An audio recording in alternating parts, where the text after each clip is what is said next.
आप देख रहे हैं बेबाक खबरें। हमारी नई और ताज़ा खबरें देखने के लिए आप चैनल को सब्सक्राइब जरूर कर लें। 63A में संगम बिहार में आपने बड़े जोरदारी से चुनाव लड़ा, कौन सा आने वाला है, तो क्या कहेंगे? देखिए, वार्ड 163 संगम बिहार का रिजल्ट और रिजल्ट का पर्दाफाश तो 30 नवंबर जिस दिन वोट पड़े थे उसी दिन चल गया था।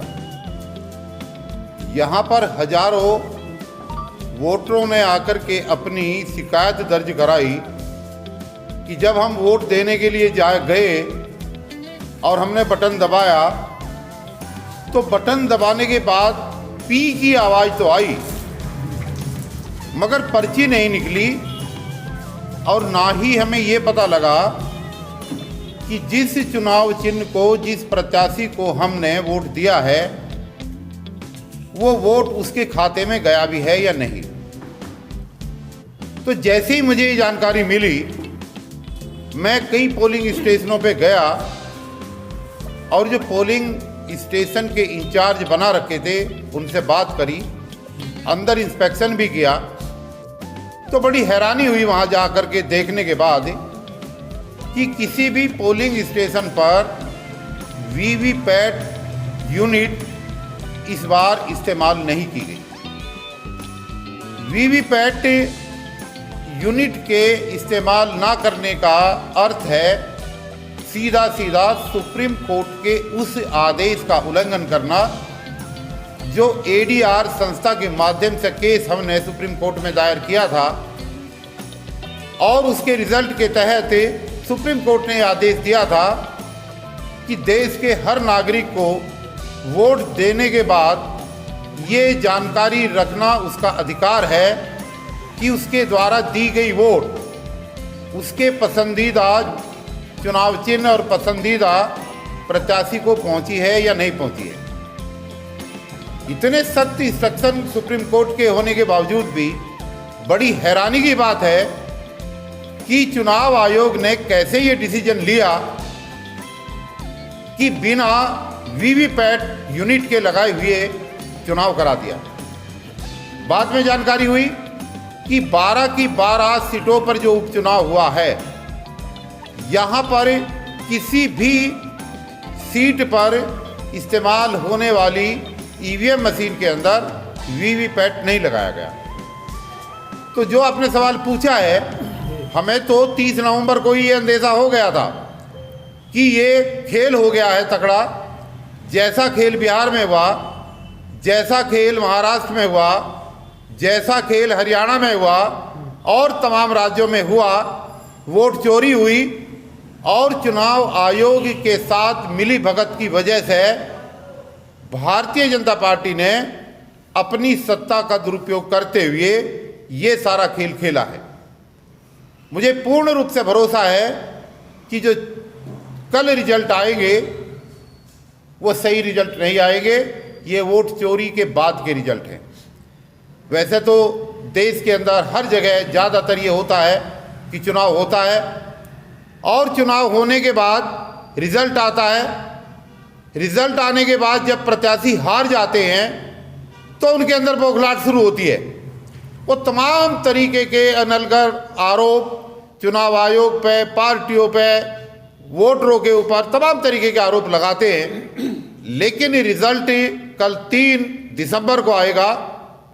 आज 2 दिसंबर को ही मैं बड़े होश और हवास में, बड़े इत्मीनान और विश्वास के साथ ये बात कह रहा हूँ कि वोटों की ज़बरदस्त रूप से चोरी हुई है, और चोरी होने के बाद जो ये चुनाव हुआ है ये इनवैलिड चुनाव है, ये वैध चुनाव नहीं है।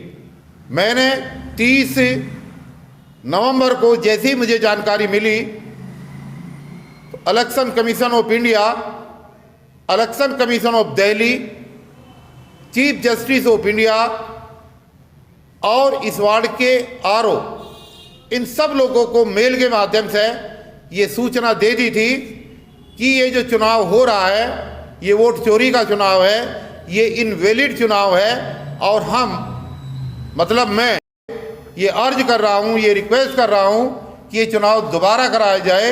ये पारदर्शी चुनाव नहीं है और इस चुनाव के जो 3 तारीख को रिजल्ट आएगा वो पारदर्शी नहीं होगा, ये बेईमानी का रिजल्ट होगा, ये धोखाधड़ी का रिजल्ट होगा, ये वोटरों को चकमा देने का रिजल्ट होगा और ये देश के लोकतंत्र की हत्या होगी, भारतीय संविधान की हत्या होगी। ये सब कुछ लिख करके मैंने उसी दिन मेल कर दिया था।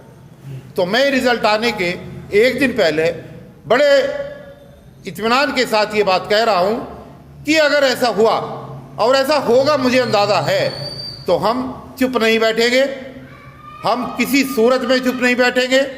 हम ward number 163 Sangam Vihar A के अंदर भी प्रदर्शन करेंगे और हम दिल्ली की 12 की 12 इन सीटों के लिए दिल्ली के जंतर मंतर पर प्रदर्शन करेंगे और वोट चोरी के इस मामले को पर्दाफाश करेंगे।